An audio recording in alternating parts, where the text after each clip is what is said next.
En 2008, il fut élu maire de la commune de Zayanando, si mes souvenirs sont exacts.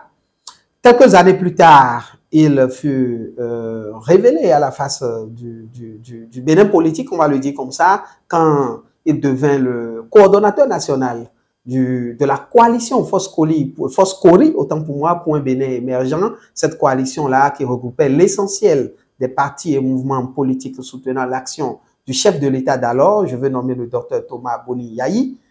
En 2015, si mes souvenirs sont toujours exacts, il va cumuler à ses fonctions de coordonnateur national des Foscori.Bénin émergents, il cumulera donc à ses fonctions celle de directeur du cabinet civil du même chef de l'État, le docteur Thomas Boni Yayi. Aujourd'hui, de l'eau a coulé sous le pont, on peut le dire comme ça fait quand même banalement près de 10 ans. Il est le vice-président, il est désormais le vice-président du parti d'opposition Les Démocrates. Monsieur Eugène Azatassou, bonsoir et bienvenue sur Point d'Ombre. Bonsoir. Bonsoir sur le plateau et bonsoir aux téléspectateurs. Alors, chers amis internautes, nous sommes donc le vendredi 27 décembre 2024. L'émission, c'est Point d'Ombre, cette émission-là même qui vous emporte au-delà de l'actualité. Monsieur Eugène Azatassou, le vendredi dernier, 20 décembre 2024, le chef de l'État, le président Patrice Talon, s'est adressé devant la représentation nationale, devant aussi les ministres conseillers dernièrement élus et devant les membres de son gouvernement. Il s'est adressé donc à l'ensemble du pays, il s'est prononcé sur l'état de la nation. Alors, ce discours, ce message, pensez-vous que le chef de l'État, Patrice Talon, a convaincu? Merci beaucoup. Merci pour l'invitation. Je voudrais, avant de répondre à votre question, essayer de faire quelques petits rectificatifs sur la présentation que vous avez faite. Allez-y. En 2008, j'ai été élu maire de la commune d'Agbaïzou. Autant pour moi. Pas Zayanando. Autant pour moi. La commune d'Agbaïzou. Bon, poste où je suis resté jusqu'en 2011. Bien. Et ensuite, et ça c'est moins grave, je ne suis pas le vice-président du Parti Les Démocrates. Je suis un des vice-présidents. Ah oui, c'est important. Le Parti Les Démocrates en a 13. 12 pour chaque département a un vice-président et la diaspora a un vice-président, ça fait 13. Et je suis le vice-président à charge du département du Zou. Ok. Voilà. Ceci dit, bon, c'est juste pour informer nos téléspectateurs. Effectivement. Ceci dit, convaincu par le discours du chef de l'État, j'ai été loin de l'être. Et j'ai eu deux sentiments à l'issue de son discours. Le premier, c'est que il est resté tel que je l'ai perçu moi. Il est resté égal à lui-même, tel que je le perçois. Le second, c'est une déception. C'est deux sentiments contradictoires. Mais j'ai été déçu par la chute du discours. Maintenant, le premier sentiment, je l'ai eu, j'ai trouvé un homme qui un peu un tantinet suffisant, qui utilise la ruse et qui ne se remet jamais en cause. Et ça, je trouve que pour un être humain, fût-il président de la République, pour un être humain, c'est pas bon. C'est trois sentiments. Comment j'ai trouvé qu'il est suffisant? C'est le ton, c'est la façon dont il aborde les questions. Il a abordé tous les problèmes, pratiquement. Oui. Il a abordé tous les problèmes. Mais aucun problème n'a jamais été à la faute de sa gouvernance. Si vous prenez le premier problème qu'il a abordé, celui du terrorisme. Celui du terrorisme, non, c'est pas sa faute, c'est parce que les autres États, les terroristes sont trop libres au niveau des autres États. Ce n'est pas bien pour un fléau de ce type quelles que soient les relations que vous avez avec les autres États, ils sont aux prises avec ça comme vous. Ce qui est important, c'est de dire les efforts qu'on va faire ensemble. Mais dire non, non, ils nous attaquent parce qu'ils sont laissés trop en liberté. C'est comme si les autres s'amusaient avec. Ce n'est pas bien pour toutes les vies qui sont perdues dans ces États. Et qui, comme nos vies, si par exemple quelqu'un à l'extérieur, dans un autre État, dit le Bénin s'amuse avec les terroristes, je le reprendrai pour dire non, non, tu n'as pas de respect pour les vies que nous perdons. On ne s'amuse pas. Donc, c'est peut-être ces relations avec les autres qui lui font dire ça. Voilà une gouvernance qui a été fâchée avec tout le monde dans les environs. Comme j'ai eu le plaisir de le dire, il n'y a qu'avec l'océan qu'on s'entende. Tous les autres, il y a eu toujours des raisons et d'autres. Tous les pays limitrophes. Oui, tous les pays limitrophes, on est fâchés avec. Et ça, c'est grave. C'est grave quand même. C'est extrêmement grave. Bon. Donc, ne se remet pas en cause. Voir le problème chez les autres. Bon. Si vous prenez l'exemple, je vais prendre au hasard, l'électricité. Oui. Bon, on nous a dit, oui, on peut même vendre l'électricité moins cher qu'en Chine. On est parti dire ça en France. Et puis, patatras, on commence à revoir les ambitions. On commence à revoir les délestages, les coupures. Bon, on nous a vanté que c'est la vétusté des installations et qu'on va moderniser et tout ça, et c'était la raison. Maintenant, lui, patatras, il trouve que c'est parce que nous sommes victimes de notre succès. C'est-à-dire, on a tellement réussi que les gens viennent prendre et patatras, on retombe dans les... Non, je pense... Et puis, ruse, vous voyez, sur ce plan-là, il dit non, d'ici 24 mois, ce sera passé. Notez bien, 24 mois, c'est décembre 2026. Toutes les élections sont passées. Donc, tout le Bénin peut être plongé dans le noir. Lui, il a fini, il est parti. Et puis, nous allons en souffrir, nous ne pourrons rien faire. Donc, il nous renvoie à une échéance où, bon, plus personne ne viendra lui demander des comptes. Vous comprenez? C'est extrêmement grave. Bon, le sentiment c'est-à-dire ne pas... Le mépris. Le mépris. La question de la vie chère, bon, ce n'est pas lui, hein, c'est pas sa gouvernance. Non, non, non. C'est la guerre en Ukraine, c'est le Covid, c'est ça. Et puis, bon, et puis, il avance, ça se développe malgré les crises. Malgré les crises. Comme si certains de ces communicateurs, les communicateurs de la mouvance ont dit, voilà, les autres n'ont pas connu de crise. Nous, on en a connu. On a connu Covid, on a connu ci. Et puis, bon, on a quand même fait tout ça. Les autres n'ont connu aucune crise et n'ont rien fait. Je voudrais dire, m'inscrire en faux contre ça. Et je crois que vous avez le système politique et économique mondial que l'on connaît, c'est des crises à répétition. C'est des crises. Et nos gouvernants tombent comme ça dans des crises, dans des périodes de crise et s'organisent pour gérer. Vous vous rappelez la dernière, dont je me rappelle très bien, c'est la crise économique de 2008. Oui. Qui a commencé beaucoup plus tôt, on ne sait pas. Ça a commencé depuis le second semestre de 2006, avec les subprimes. Oui. Vous comprenez? Oui. Et puis, cette crise qui a été une crise très profonde. Absolument. Et qui a provoqué l'effondrement du système financier mondial. Voilà. On parlait de crise financière internationale. Voilà. Vous avez vu comme la Grèce ont failli. Exactement. Ah, oui. Vous avez suivi. Il a fallu que l'Union européenne se mobilise voilà. pour que la Grèce ne fasse pas compte. Dans la banlieue londonienne, les mouvements à caractère insurrectionnel. Bien sûr. Et puis, les indignés qui faisaient des manifestations. Il y a eu même des indignés au Bénin ici. je peux vous donner le nom de quelqu'un qui a fait des manifestations des indignés de l'époque au Bénin ici. Donc, et on se rappelle les conséquences de cette crise, c'était la vie chère. Ouais. Vous vous rappelez la chanson de Besson à l'époque sur le riz? Oui, oui.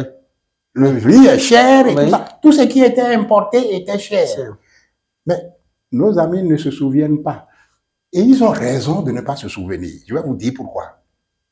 Parce qu'à l'époque, des mesures avaient été prises pour que ça se sente le moins possible. S'ils avaient ressenti ça, ils se souviendraient. C'est parce qu'ils n'ont pas ressenti qu'ils sont aujourd'hui là à dire non, non, ils n'ont pas connu de crise et ils n'ont rien fait. Quelles étaient ces mesures? Bon, d'abord, il y a les dispositions qui sont prises pour stocker les vivriers, pour que lorsque les périodes de soudure arrivent, que cela se vende, c'est ça, les boutiques au hasard et tout ça. Bon, on n'a pas idée, mais c'était important. Mais ce n'est pas seulement ça. C'est l'injection de l'argent dans la consommation.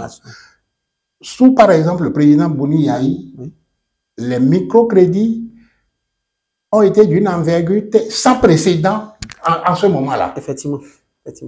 C'est-à-dire que les femmes, même avec un peu d'argent, pouvaient s'installer, pouvaient faire des choses. Et puis avec ça, on le ressent. Et puis il y avait des mesures contre le chômage, des gens qu'on plaçait dans les entreprises, dans les mairies, dans les sociétés, et qui devaient les recruter après. Bon, tout ça, ça fait que la vie chère ne se ressentait pas. Ces gens-là n'ont pas ressenti.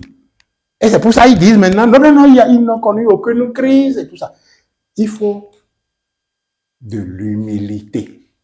Et c'est ça qui manque au pouvoir de la rupture.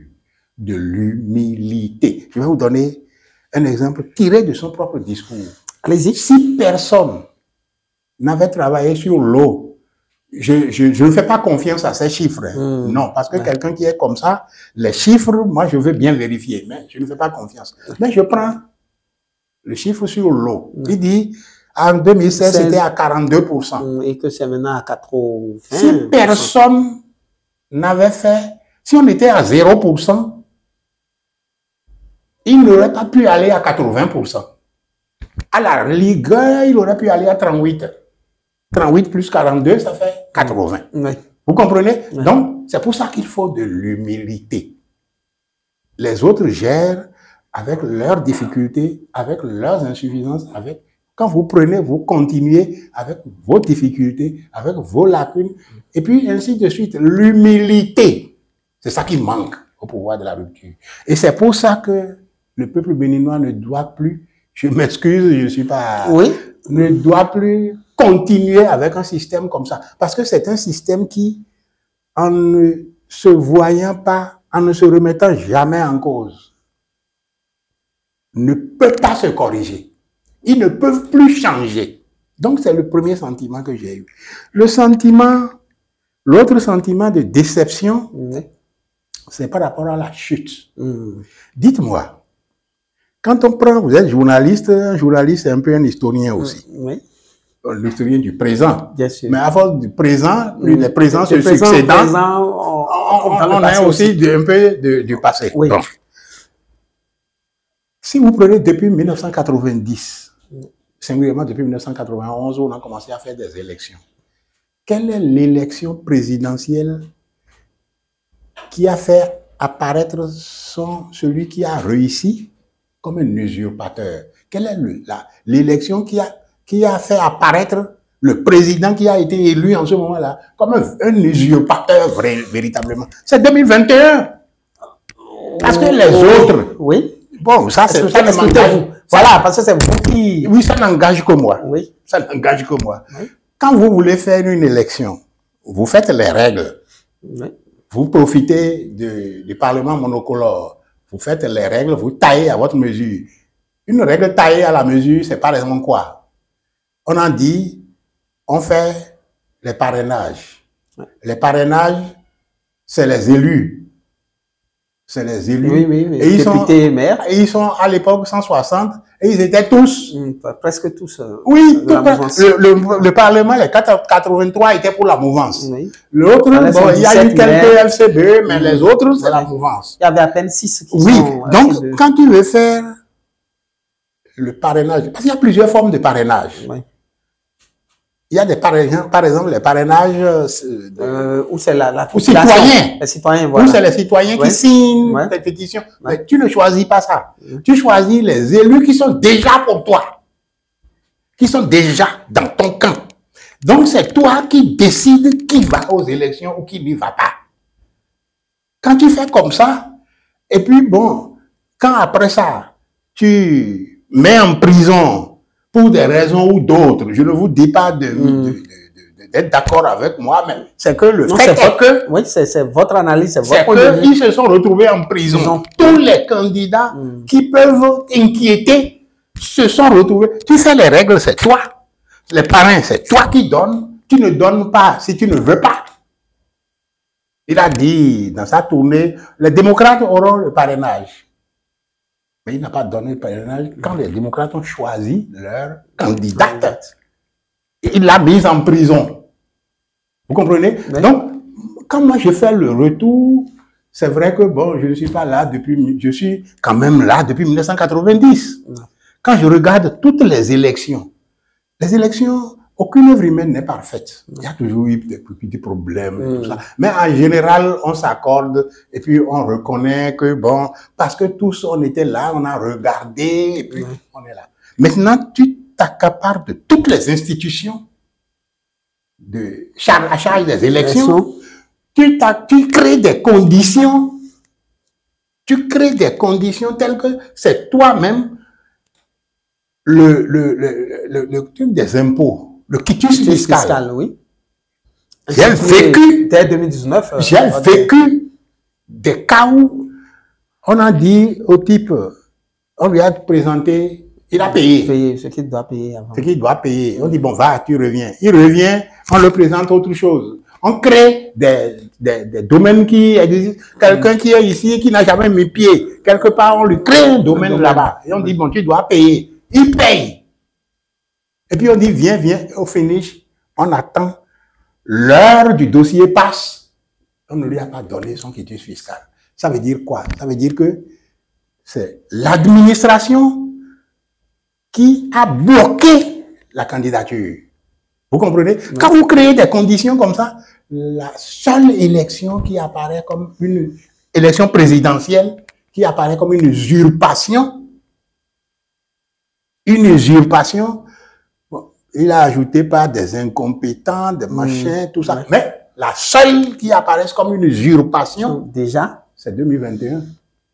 Et qui a été élu en 2021?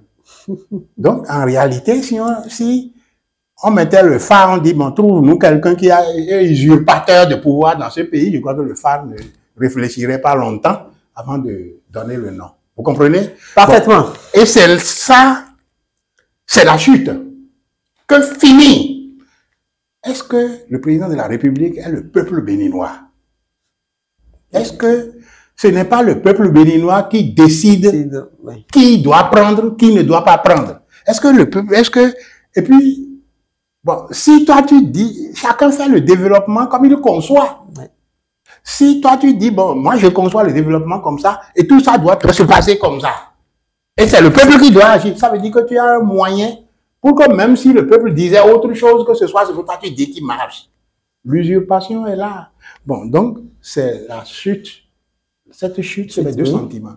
Cette chute m'a vraiment profondément déçu. J'ai trouvé que, d'accord, il est égal à lui-même dans la plus grande partie. Et puis, il a fait cette chute. Je me suis dit, mais vraiment là, vraiment, il n'y a vraiment plus rien à faire. Voilà. D'accord, monsieur le vice-président en charge du département du Zoum, voilà, et du Parti Les Démocrates, on vous aura compris sur le sujet. Voilà. Permettez que nous allions à présent sur le projet d'audit du fichier électoral. Oui. On sait que pour la petite histoire, la coalition des forces politiques de l'opposition dont le Parti des démocrates est quand même la tête de proue, a entamé une succession, une série de consultations de différentes forces vives de la nation, on va le dire comme ça, parce qu'il y a les partis de la mouvance, il y a les organisations de la société civile, et l'objectif, donc, c'est d'avoir un audit consensuel du fichier électoral. Cette semaine de ce vendredi 27 décembre où nous enregistrons l'émission, on sait que la coalition là a rencontré encore le ministre garde des Sceaux. Ministre de la Alors, Justice, oui. aujourd'hui, à date, est-ce que ce projet d'audit du fichier électoral est toujours viable quand on sait que certains partis politiques majeurs de la mouvance, je vais nommer l'UPR et le BR, se sont désolidarisés de l'initiative? Oui, c'est vrai. Disons que c'est une délégation du Parti Les Démocrates qui a rencontré le chef de l'État. Ça fait 1 an, novembre 2023. Et entre autres problèmes, on a posé celui du fichier électoral. Parce que le fichier électoral a connu des problèmes en 2023, aux élections de 2023. D'accord. Le chef de l'État a reconnu qu'effectivement, la liste de 2023 avait des problèmes. Lui-même a dit, la liste a connu quelques bugs. Oui, c'est son terme. Bon. Et il a dit, auditez, prenez vos dispositions, recrutez les techniciens pour auditer le fichier électoral. Le Parti des démocrates, de retour de chez le chef de l'État, a mis en place une commission technique pour déblayer la question et élaborer un projet de TDR, de terme de référence. Mais nous nous sommes dit, au niveau du parti, que notre leitmotiv de tout temps, notre bataille, notre bagarre, nos revendications, c'est que tous les aspects importants du processus électoral doivent être regardés par tout le monde. C'est pour ça que nous nous battons tout le temps. Quand un camp s'accapare, nous protestons quand nous pouvons protester, parce que parfois on nous l'interdit. Donc nous ne pouvons pas recevoir cette autorisation du président de la République et nous lancer tout seuls dans cet audit, parce que la liste électorale est un maillon important du processus électoral. Nous avons dit qu'il faut rallier tous ceux qui le veulent, pour rester égal à nous-mêmes. Bon, nous avons effectivement convaincu, bon, on n'a pas convaincu, nous en avons parlé avec les autres partis de l'opposition avec lesquels on travaillait déjà. Et ils ont été tout à fait d'accord pour porter l'événement. Et quand on a mis en place le cadre de concertation des forces politiques de l'opposition, c'est le cadre qui a finalement porté le dossier. Et le cadre a commencé à voir les différents partis de la mouvement. On a rencontré les 4. Et on a rencontré les organisations de la société civile. On continue de les rencontrer, parce qu'elles sont plurielles. Bien sûr. On continue de les rencontrer. Mais on a rencontré beaucoup d'organisations de la société civile, et même des syndicats. Bon, comme organisation de la société civile, il y a des... Comme le clergé. Le clergé, on ne l'a pas encore rencontré sur ce dossier. Mais effectivement, on connaît sa position par rapport au code et tout ça. Par rapport surtout à la transparence et à la question de la paix. Parce que c'est de ça qu'il s'agit. Bon. Les partis de la mouvance n'ont pas dit non à la question de l'audit. Ce qu'ils ont dit, c'est à quel moment ça va être fait. Ça va être fait. Donc, il y en a qui ont fait des... Quand on était avec eux, bon, par exemple, l'UP a dit, bon, d'accord, très bien, prenez le lead, comme c'est à vous que le chef de l'État a donné l'autorisation, prenez le lead, et puis si on observe, c'est bien, Et puis c'est quand on est sorti de là qu'il y a eu le communiqué blanc pour dire qu'ils se dissocient de ça.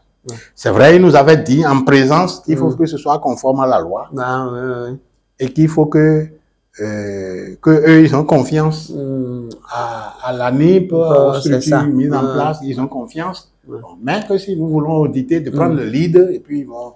Mais quand nous nous sommes séparés, le communiqué s'est fondé sur la question de la loi et la question de la confiance qu'ils ont pour dire non, qu'ils ne suivent pas. Vous comprenez?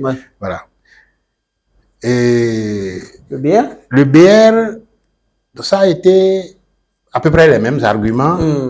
Ils ont ajouté que, bon, c'est comme si, au cours de la rencontre, c'est comme s'ils nous soupçonnaient de vouloir nous servir de ça pour d'autres choses. Et ils ont retrouvé dans le test, dans le projet, qu'on a parlé de code électoral. Ils ont dit, ah voilà, ils veulent arriver au code. En fait, je profite de votre antenne pour dire que notre position à tous ces partis et mouvements du cadre de concertation, notre position par rapport au code est claire. Nous n'avons pas besoin de porter le masque pour parler du code. Nous n'avons pas besoin de nous draper du fichier électoral pour arriver au code. Non, c'est un combat que nous allons mener. Mais qu'est-ce qui a fait que nous avons commencé par le fichier électoral? En fait, c'est à cause de l'accord du chef de l'État. Ça devenait plus facile que les autres. Voilà. Plutôt, bon, ça là, comme le chef d'État a accepté. Donc, c'est un tien vaut mieux que... Voilà, on va conduire ça. Et puis, on a un projet d'arriver aux autres aspects. Puisqu'on parle d'élections libres, crédibles et transparentes, inclusives. Donc, on ne peut, même si vous avez un très bon fichier électoral, vous ne pouvez pas avoir des élections libres si le code ne le permet pas. Vous comprenez? Donc, nous allons arriver au code. Mais nous avons commencé par ça parce que ça devenait plus facile, en fait. Et effectivement, bon, ils ont dit ça. Les autres parties de la mouvance, le Moël n'a pas été aussi fermé. Moël n'a pas été aussi fermé. La Renaissance nationale? Moël a dit, bon, oui, c'est bien. D'abord, ils ont loué l'initiative de venir les consulter parce qu'ils estiment que on doit se parler, quelle que soit notre posture. Moël a estimé ça. Et ensuite, ils ont estimé que tous ceux qui concourent à des élections de vérité, ils sont preneurs. Bon, ce qui s'est passé, c'est que eux, nous n'avons pas pu leur envoyer les TDR à cause de quelques dysfonctionnements avant la rencontre. Donc, c'est à la rencontre. Ce n'est pas Renaissance nationale par hasard? Non, non. Moël. Bon. Au niveau de Moël, ils ont dit qu'ils vont étudier et nous revenir. Vous comprenez? Bon. Renaissance nationale, ça a été à peu près la même posture que Moël. À peu près la même chose. D'accord. Ils vont étudier aussi les TDR et nous revenir. Bon. Donc, comme eux, ils n'ont pas fermé la porte, quand on a voulu faire la synthèse de tout, parce qu'on a dit, tous ceux qui ont des problèmes, des projets, des amendements par rapport au TDR, on les a rassemblés pour en discuter, pour avoir un TDR consensuel. Donc, on a écrit à Moël et à la Renaissance nationale, parce qu'eux, ils n'avaient pas fermé la porte, et ils avaient dit qu'ils allaient nous revenir. Vous comprenez? Comme ils ne sont pas revenus, on leur a écrit quand même pour les inviter à la synthèse. Bon, c'est les deux autres, les grands là, si on peut dire ainsi, à qui on n'a plus écrit parce que la porte est fermée. La porte est fermée. Donc, on ne va pas tenter d'enfoncer une porte qui est hermétiquement close. Bon, donc, donc les autres, à la synthèse, ne sont quand même pas venus. Ok, ils ne sont pas venus. Ils ne sont pas venus. Les deux autres, Moël et RN, ne sont quand même pas venus à la synthèse. Vous comprenez? Bon, on a vu les organisations de la société civile et on a discuté des termes de référence, Oui. on a amendé les termes de référence, on a fait des termes de référence plus consensuels et on a déposé effectivement aux organisations, au ministre de la Justice. De la Justice. Bon, le ministre de la Justice, et on l'a rencontré, je crois que c'était hier. Oui. C'était hier, jeudi. Jeudi, oui. On l'a rencontré. Ça s'est très bien passé. Et on a constaté, on a fait le constat que il est resté dans la même dynamique. Ça veut dire que le gouvernement est resté dans la même dynamique. Le chef de l'État, donc, est resté dans la même dynamique. On a fait ce constat, c'était très bien hier. Et ce qu'il y a lieu de faire maintenant, c'est que dès que les TDR, lui, il va les regarder, il va en discuter avec. Parce qu'on a fait aussi, on a des propositions de financement. Pas de financement, des propositions de coût. C'est-à-dire un budget. Un budget, voilà. Un budget, voilà, c'est exactement le terme. Ouais. Il va les regarder, il va échanger avec son collègue des finances. Oui. Ils vont prendre des décisions par rapport à ça. Okay. Et puis, il y a là-dedans, dans les TDR, un comité de pilotage. Okay. Nous avons demandé ce comité de pilotage parce que déjà en 2022, avant les élections de 2023, un certain nombre de gens s'étaient portés. Certaines organisations de la société civile. C'était porté à l'ANIP avec des organisations politiques. Il y avait des LD dedans, il y avait d'autres. C'était porté à l'ANIP et avait fait des constats sur la liste. Vous comprenez? Et puis, le directeur de l'ANIP de l'époque avait dit qu'ils allaient s'employer à rectifier. Bon, on a constaté que il n'y a pas eu de rectification en fait. Et c'est pour ça que, au lieu de faire l'audit et de faire des recommandations et d'aller nous asseoir, on a dit qu'il faut mettre en place un comité de pilotage pour suivre la mise en œuvre des recommandations et éventuellement même aller suivre avec les structures compétentes l'extraction de la liste de 2026 pour qu'elle soit plus potable que la liste de 2023. Dans ce comité de pilotage, on a pris, l'opposition a pris une place et on a laissé une place à la mouvance. À elle de la saisir ou pas? Ou pas. Donc, il y a sa place qui est là. Si elle veut, à tout moment, elle peut rejoindre le comité de pilotage. Et donc, il doit avoir un troisième membre, certainement. Non, c'est 6 membres. 6 membres, ah d'accord. C'est 6 membres. Bon, on a laissé la prééminence à la société civile voilà, pour nous donner un aspect citoyen. Citoyen, ça, exactement, voilà. C'est le terme.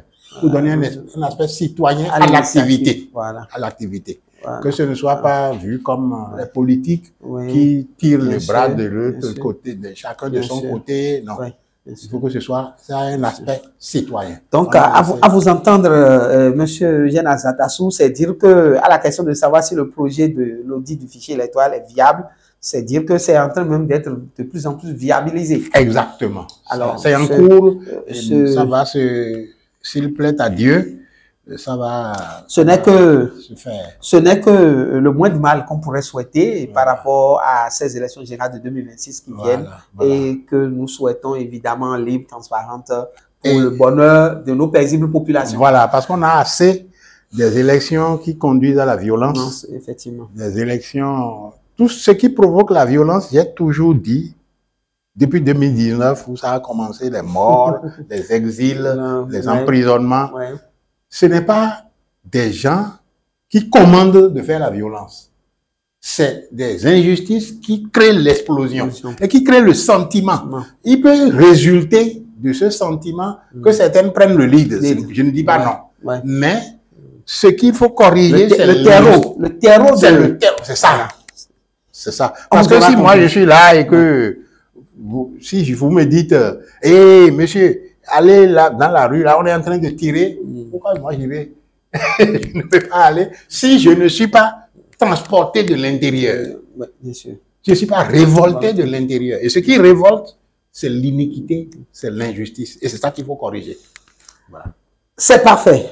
Monsieur Eugène Azatassou, nous avons encore 2 sujets à aborder, mais le temps qui nous est imparti est presque fini. Nous allons essayer de speeder un peu, si vous permettez. Les élections générales de 2026, c'est de ça on parle d'ailleurs, déjà. Et le parti Les Démocrates, dont vous êtes l'un des vice-présidents, l'un des 13 vice-présidents, pour être plus exact, parce que vous avez été quand même très pédagogique dans l'explication tout à l'heure. Alors, ce parti d'opposition, le plus grand parti d'opposition aujourd'hui au Bénin, représenté au Parlement par 28 députés sur les 109 que compte le Parlement béninois, pour vous, peut-on dire que les démocrates sont favoris pour les élections générales de 2026 ou ils sont plutôt outsiders? Non. En quelques mots. Je crois que la question n'est pas celle-là. C'est pas ce qui devait être posé. Non, c'est pas ce qui devait être posé. Okay. La question, c'est est-ce que c'est le peuple béninois qui choisit ses dirigeants en 2026, qui choisira en 2026 ses dirigeants? Si c'est le peuple béninois qui choisit, bon, nous entrons tous en compétition. Moi, je ne peux pas m'avouer vaincu, sinon ce n'est pas la peine de compétir. C'est ça. Vous comprenez? Oui, parfaitement. Mais si ce n'est pas le peuple béninois qui choisit, ça va poser problème. Vous comprenez? Est-ce qu'on fait tout pour que ce soit le peuple béninois qui choisisse? Si nous allons en compétition pour gagner, bien sûr. Chacun de nous, quelque chose que ce soit UP, que ce soit mouvement, que ce soit opposition, nous allons pour gagner. Et moi, mon parti, je vais m'entreprendre que le parti gagne. Et ce n'est pas impossible que le parti gagne. Je suis persuadé que le peuple béninois doit avoir envie de se débarrasser de cette gouvernance. Ça doit avoir envie de se débarrasser. Pourquoi? Parce que c'est la gouvernance qui s'accapare même le vote de ce peuple. Même le vote. Vous avez vu presque toutes ces élections, le boycott massif. Les gens ne se déplacent pas. Ça c'est révélateur de quelque chose. Tous les gouvernements qui se sont succédés depuis 1960 se sont employés à amener le citoyen aux urnes. À se rendre aux urnes. Oui. Moi, j'étais tout petit, mais je me rappelle dans certains votes, on vérifiait l'encre sur le pouce pour que tu ailles au marché. Donc, les gens se sont employés, mais le pouvoir de la rupture, en détruisant tout au plan politique, économique et tout, a détruit ça aussi. A donné le dégoût des élections aux citoyens. Il faut que les citoyens, il ne faut pas rester dans l'attente et dire, bon, ils ont gâté, moi je... Non. Il faut que chacun puisse, à n'importe quel niveau qu'il se trouve, dire de façon pacifique que lui n'est pas d'accord avec ça. Et il faut qu'il se travaille à remettre ça en cause. C'est la question qu'il faut résoudre dans notre Bénin d'aujourd'hui. Merci, M. Eugène Azatassou. Votre message, nous l'espérons, est passé auprès des citoyens. Bon. Nous allons aborder un dernier sujet, si vous permettez, au Togo voisin. En prélude au fait de fin d'année, le chef de l'État, le président Faure Gnassingbé, a ordonné un décaissement de 60 000 francs pour chaque fonctionnaire de l'État, pour les enseignants des milieux confessionnels et pour certaines autres, quelques autres couches du pays. Évidemment, ce n'est pas tous les citoyens, ce n'est pas non plus les acteurs du secteur privé, mais déjà cette initiative et l'objectif officiel tel que libellé dans le communiqué du gouvernement togolais, c'est de permettre que cette période de fin d'année, dans le contexte de la crise socio-économique et tout, que cette période de fin d'année se passe dans la joie et dans l'allégresse. Vous, étant aujourd'hui d'un parti d'opposition qui a quand même pendant 10 ans géré le pouvoir d'État, que pensez-vous de cette initiative et est-ce qu'elle devrait faire école pour le régime de la rupture? Oui, je pense que c'est une... Je n'ai pas souvent été d'accord avec le pouvoir togolais sur les informations qui me parviennent par rapport... Mais ça là, c'est extrêmement important. Et je voudrais dire aux chantres, aux différents acteurs du pouvoir de la rupture à tous les niveaux, que ce qui vient de se passer là, ce n'est pas de l'argent jeté. Parce que chez nous ici, on dirait, ah, ils ont jeté l'argent par la fenêtre, au lieu d'aller construire avec, au lieu de faire. C'est une orientation de gouvernance qui est importante, qui s'appuie sur l'homme. Ça là, c'est de l'argent injecté dans la consommation et ça doit booster la production. Parce que ces gens-là vont acheter dans des marchés, vont acheter chez des paysans. Vous comprenez? Et par rapport à ça, de l'argent comme ça, ça permet, ça circule et ça permet de booster même la production. Et c'est pour ça que sous le régime Yahi, quand je vous ai dit qu'on donnait 30 000 francs ou bien quelque chose aux femmes, ceux-là maintenant, ils prennent ça comme de l'argent jeté. Bon, maintenant, ils ont reconduit le microcrédit. Hein, ils ne peuvent pas ne pas reconduire. Ils ont reconduit le microcrédit. Mais en dehors de ça, ils disent c'est l'argent. Les fonctionnaires, vous avez vu comment ça s'est passé sous le régime Yahi. On a augmenté les salaires, on a 25% ici et là et tout ça. Vous comprenez? Ça là, c'est une politique de développement par l'homme et pour l'homme. Quand nous, on a le meilleur économiste de tous les temps, on a le meilleur ministre de l'économie depuis Adam et Ève, de toute la planète et jusqu'à Mars, on a le meilleur ministre des économies. Et puis, on meurt de faim. Et ça ne leur dit rien. C'est-à-dire que, bon, pour eux, il faut prendre l'argent et construire des choses. Non, le développement est fait par l'homme et pour l'homme. Pour répondre à votre question, il faut qu'il copie des choses comme ça. Voilà. Nous espérons que le gouvernement, le chef de l'État, ses soutiens ont suivi cette émission et qu'ils sauront analyser les propos de M. Gérard Tassou, vice-président, un des vice-présidents donc du parti Les Démocrates, un parti d'opposition, qui nous a fait l'honneur d'être notre invité ce soir pour l'émission le numéro 4 de Point d'Ombre, l'émission qui vous porte au-delà de l'actualité. Mesdames, Mesdemoiselles et Messieurs, bonsoir chez vous.